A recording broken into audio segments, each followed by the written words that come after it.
जी, सबसे पहले तो मैं बड़ी शदीद मज़म्मत करना चाहता हूँ सहाफ़ियों के ख़िलाफ़ जो क्रैकडाउन लॉन्च हुआ है रात को। मतीउल्लाह जान साहब जो हैं उनको हिरासत में लिया गया है, साकिब बशीर साहब को हिरासत में लेके अब छोड़ दिया गया है और शाकर अवान जो लाहौर से हमारे दोस्त हैं उनको जो है वो हिरासत में लिया गया है। इसकी जितनी मज़म्मत की जाए उतनी कम है और सहाफ़त कोई जुर्म नहीं है, journalism is not a crime. इसलिए सहाफ़ियों को फ़ौरी तौर इस मुल्क में ना किसी यूनिफ़ॉर्म की कोई इज़्ज़त रही है, ना किसी प्रोफेशन की कोई इज़्ज़त रही है। वकील हैं तो उनको चैम्बर्स से घुस के उठा रहे हैं, जो जर्नलिस्ट हैं उनको दफ्तरों में घुस के उठा रहे हैं। एक बिल्कुल ऐसे माहौल बना दिया जैसे पता नहीं हम कोई नॉर्थ कोरिया में या नाज़ी जर्मनी में रह रहे हैं। बड़ी अनफॉर्चुनेट बात है और पाकिस्तान को हम किधर से किधर ले गए। तो अल्लाह ही हम पे रहम करे और हमें तौफीक दे कि हम इस निज़ाम से जान छुड़ा सकें और जमहूरियत की तरफ वापस आ सकें। सर आपने कुछ दूसरी देर जो पहले मामला है दूसरा मामला ये है कि जो यहाँ पे जैसे हुआ है, जो इस्लामाबाद में जो फायरिंग की गई मुजाहिरीन के ऊपर, जिस तरीके से यहाँ पे जो हैं वो लाशें गिरी हैं, अब तक तकरीबन 8 लोगों की तो कंफर्म है ना, 8 का नंबर भी बहुत बड़ा नंबर है।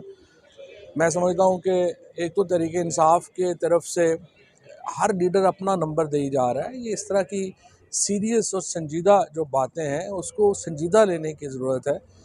पहले आपने हिकमत अमली में संजीदगी नहीं दिखाई है, कोई समझ नहीं। पहले मैं उस वक़्त भी ये बात कर रहा था कि जो ख़ुद तहरीक चलानी थी 9 फरवरी को आपने चलानी थी। उसके बाद अलायंस नहीं बनाया जेयूआई, जमात इस्लामी, जीडीए के साथ। जब तक अलायंस नहीं बनता, बेनज़ीर भुट्टो जब हुकूमत से जाती थी तो पहले हफ्ते ही नवाबज़ादा नसरुल्लाह के पास जाके वो अलायंस की बात करती थी।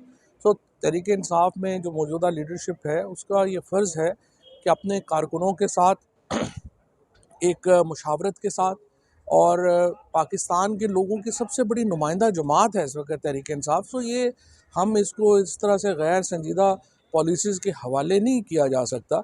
सो जो भी उनके ऊपर लीडरशिप के ऊपर इस वक्त तनकीद हो रही है उसमें काफ़ी वज़न है और मेरी नज़र में वो एक सांस लें, इसको घबराने की ज़रूरत नहीं है। इश्यूज़ हो जाते हैं, कभी आप ऊपर होते हैं, कभी आप नीचे होते हैं। थोड़ी देर सांस लें और सोचें कि गलतियाँ कहाँ हैं और सिर्फ हर वक्त जो है वो एक सवार रहना और तनकीद के ऊपर, हर शख्स के ऊपर तनकीद, हर एक के ऊपर तनकीद, ये भी मुनासिब नहीं है।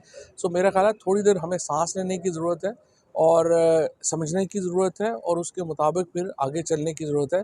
मेरी नज़र में इस वक्त ये जो यहाँ पे जो लोग जो शहीद हुए हैं, जो ज़ख्मी हुए हैं, उनकी एक कम्प्रिहेंसिव लिस्ट जारी करें और उसके बाद उसकी अगली स्ट्रैटेजी जो है वो अनाउंस करें। सबसे इम्पॉर्टेंट ये है। इसके साथ सियासी जमातों का साथ अपने डायलॉग ओपन करें।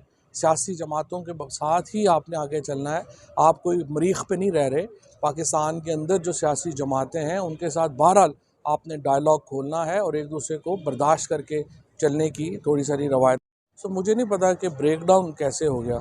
लग तो रहा था कि काफ़ी मामला जो हैं वो सुलझ गए हैं और असल में 2 दिन पहले तो लग रहा था कि मामला करीब पहुंच गए हैं, लेकिन फिर दोनों तरफ से ही ईगो के ऊपर बेसिकली बात अड़ी हुई है। मैं तो ये भी कहूँगा कि देखिए, आप बात कर रहे हैं कि तहरीक इंसाफ को बैन कर देंगे। भाई तहरीक इंसाफ तो है ही नहीं, सारी पार्टी तो आपने पहले ही ख़त्म कर दी थी, सारे लोगों को ख़त्म कर दिया। अब तो इमरान खान है। इमरान खान चाहे आप पीटीआई के ऊपर हाथ रख दें या जिस पार्टी पे भी हाथ रख देगा वो पार्टी है और इमरान खान को आप इस तरह से तो माइनस नहीं कर सकते पाकिस्तान की पॉलिटिक्स से। माइनस इमरान खान पाकिस्तान की सियासत इस वक्त मुमकिन ही नहीं है क्योंकि पाकिस्तान 2/3 इमरान खान के साथ खड़ा है। सो ये अहमकाना बातें हैं। अब भी मुज़ाकरात के ज़रिए टेम्परेचर को नीचे लाने की ज़रूरत है और मेरे ख़्याल में जो ताकतवर हलके हैं, हुकूमत है, ये जो शहबाज शरीफ ने कल तकरीर की है, मतलब यूँ लग रहा था जैसे कोई हिटलर पाकिस्तानियों से मुखातिब है। आप देखें इस तरह से गुफ्तगू करते हैं, बातें करते हैं, मार दो, कर दो, क्रश कर दो, ये कर दो। 2 साल से आप क्या कर रहे हैं? गोलियाँ आपने मार ली, तशद्दुद आपने कर लिया, लोगों को जेलों में आपने रख लिया।